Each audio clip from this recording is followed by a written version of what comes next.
My personal reflection on Surah Ar-Ra'd. Bismillahirrahmanirrahim.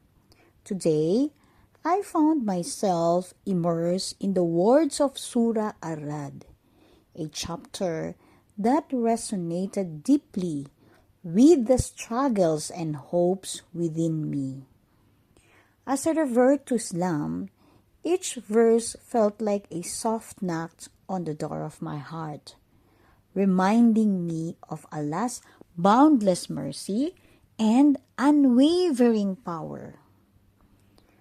Surah Ar-Ra'd, the thunder, speaks of Allah's signs in the universe, from the majestic heavens to the earth that He spreads out.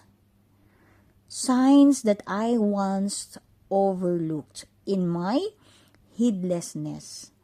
But now, every raindrop, every flash of lightning, and every rumble of thunder feels like a direct message from my Creator calling me back to Him.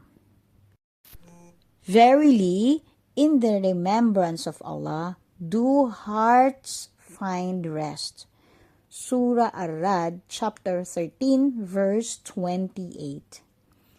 This ayah struck a chord within me. For years, I sought peace in the transient things of this world, chasing careers and material success, yet none of it ever settled the storm within me. It was only when I opened the Quran and allowed its words to wash over my wounded soul that I began to experience true tranquility. The surah also reminds us that guidance is from Allah alone, and He knows what every female bears and what the wombs lose or exceed. Such knowledge of the unseen is both awe-inspiring and comforting. It reminds me that even in moments of isolation, when I felt abandoned by people, Allah was always there, fully aware of my pain and longing. I reflect on how Allah describes the believers: steadfast, sincere in their prayers, and giving from what Allah has provided them, both secretly and openly.